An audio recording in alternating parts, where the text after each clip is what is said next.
Hi, I'm Rick Christopherson. Today I'd like to tell you about your new TS55 or TS75 guided saw.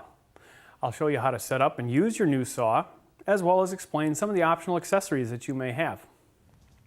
Let's talk about the controls and features of your saw, and I'll go through each one of these in greater detail a little bit later on.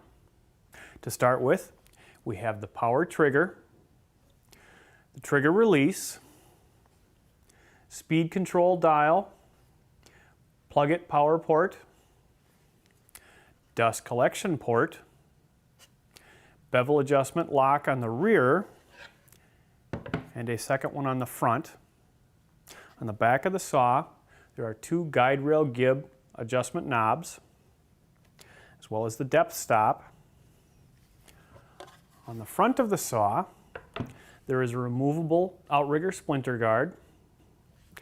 Separate from the saw is a backstop that attaches to your guide rail. For changing blades, there is the fast fix lever, and the blade wrench storage compartment is in the handle. Now the difference between a TS55 and a TS75 is that the blade wrench is stored in the base, and that there's also a storage location in the base for the backstop.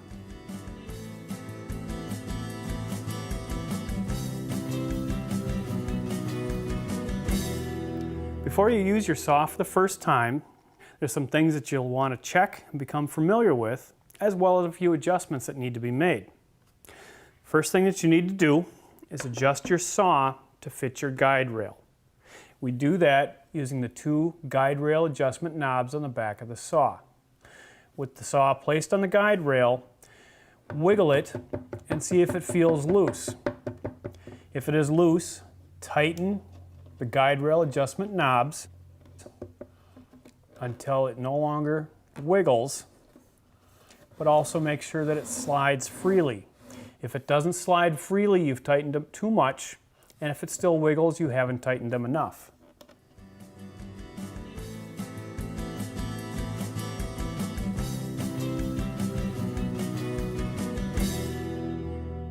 Now that you have your saw adjusted to your guide rail, it's time to trim your guide rail's splinter guard to match your saw. Now the splinter guard is a sacrificial plastic edge on the front of the guide rail that the saw blade cuts against for chip-free cutting. Some users might be a little intimidated about cutting their splinter guard because it's the first time they've used their saw and they're actually cutting part of the tool that they bought. It's not that difficult, and I'd like to show you how to do it. Now the next thing we need to do to prepare our saw is to set the depth of cut. To set our depth of cut, press in on the depth stop, sliding it to the position that we need, and releasing it until it clicks. For cutting your splinter guard, you want your depth of cut to be 10 millimeters. The next step after that is to connect your plug-it cord into the back of the tool. To install the plug-it cord on your saw, you may find it easier to bevel the saw up a little bit, align the slot in the cord with the tab and the receptacle, push it together, and then rotate the outer sleeve a full quarter turn until you feel it lock into place. If the cord is not fully locked into the saw, you can damage the saw and damage the cord. For cutting your splinter guard, the speed of the saw isn't critical, but you may find that a speed between 3 and 4 works best. Before cutting your splinter guard, you want to become familiar with the power controls on your saw. To turn the saw on, push up on the trigger release and pull back on the trigger.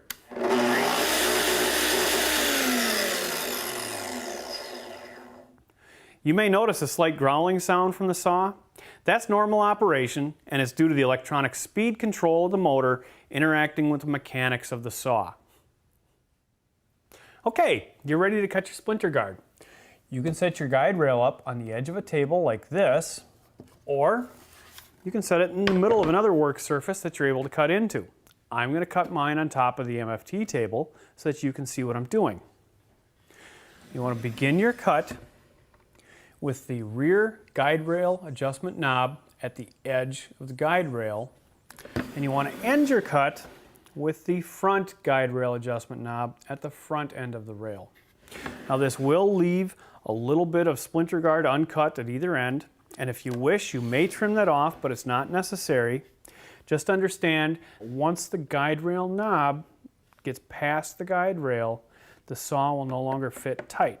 Now you can minimize this by biasing the saw away from the splinter guard at the beginning and end of your cut. Set up, we'll plug our saw back in, connect the vac.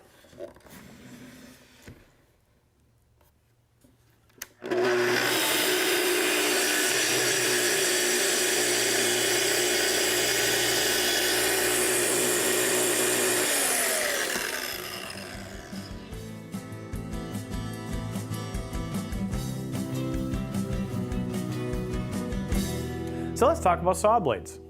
The TS75 comes with a combination blade, and the TS55 comes with a fine-tooth cross-cut blade. You may need to change your blade depending on the type of cut that you're going to make, and Festool offers a wide variety of blades ranging from metal cutting to ripping. You may also need to change your blade if it simply becomes dull over time. I'd like to use the TS55 to show you how to change your blade. Now the first thing you need to do when changing your blade is to set your depth stop at least below 30 millimeters. Raise your fast fix lever, press up on the trigger release, and then plunge the saw down until it clicks. This locks the blade in the down position and also stops it from rotating. Remove the wrench from the handle and loosen the arbor bolt in a normal counterclockwise direction. Remove the arbor bolt and the arbor flange. If you do happen to drop your arbor flange down between the blade and the guard, the easiest thing to do is take out the blade and the arbor flange will fall out afterward. To remove the blade, lift it off the arbor and slide it out underneath the riving knife. Your new blade will have a light coating of a rust preventive oil. It is not necessary to clean this off, but if you wish to do so, mineral spirits works well. I have a paper towel moistened with mineral spirits to wipe the blade down. The coating is very light and wipes off easily.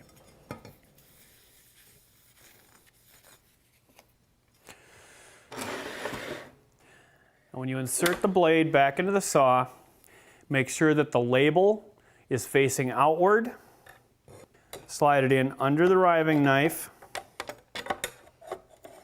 and up over the arbor. Replace the arbor flange.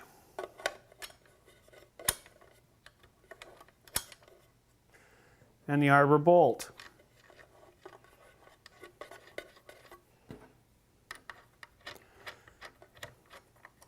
Now it's not necessary to crank this down really tight, just snug it up.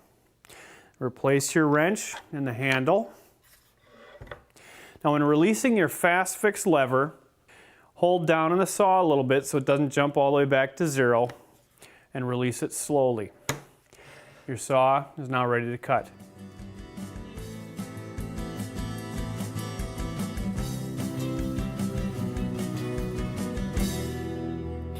Now that we have our saw set up, it's time to talk about some basic principles for using it. Guide rails come in a variety of lengths. We need to make sure that the one we're using is long enough for the cut we want to make. So we need to have enough guide rail ahead of the workpiece to support the saw so that you can plunge this blade down before you begin your cut. At the end of the cut, we need to make sure there's enough guide rail to support the saw until the center of the blade exits the workpiece. To set your depth of cut, a simple trick is with the saw unplugged, lower the blade until it touches the table, and then raise your depth stop to be 2 to 3 millimeters below that setting, and you'll have the perfect depth for the cut.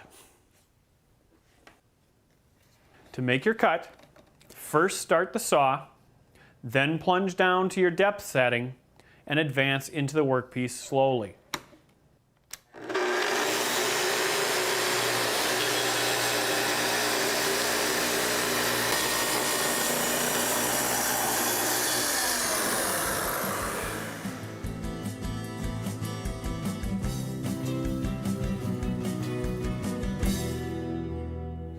Now sometimes you need to make a cut that's longer than your guide rail. To do this, we use 2 guide rails and the guide rail connecting bars. To use the bars, insert them into the T-slots of the guide rail, making sure that the screws are pointing up on the upper T-slot and are pointing down on the lower T-slot. Slide your other guide rail over the bars, butt them together, and then you want to use a straight edge to make sure that it's nice and straight before tightening down your screws.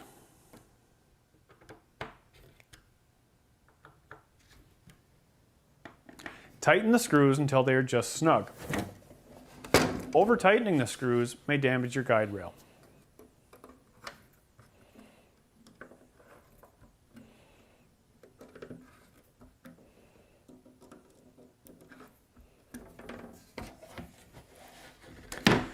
Verify that the connection is straight, and you're ready to cut.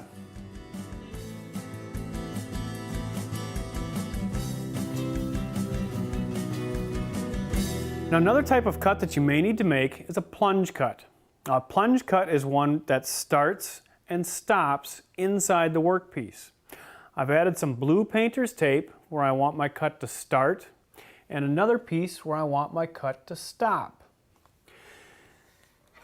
Your saw also has markings on it to indicate the rear blade position and front blade position when the saw blade is at maximum depth.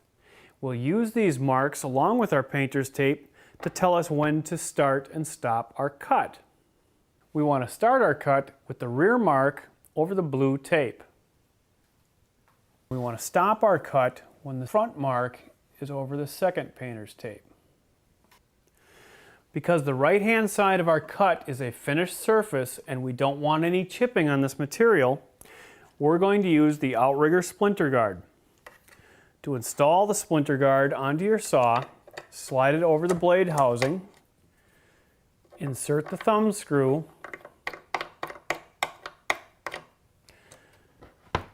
press down on the splinter guard until it touches the workpiece, and then finish tightening the screw. The outrigger splinter guard also has a mark to indicate the front of the blade. We use this mark with the blue tape to tell us when to stop our cut. Now, anytime you're making a plunge cut, you want to make sure to be using the backstop that comes with your saw. It not only controls the position of the saw, it also prevents the saw from lifting up, which reduces the chance for kickback. To set the position of your backstop, slide the saw to the position where you want to begin your cut, slide the backstop up to the back of the saw, and tighten down the thumb screw. For plunge cuts, you want your blade depth set to maximum. To make your cut, plunge in slowly all the way down and advance forward until you reach the end.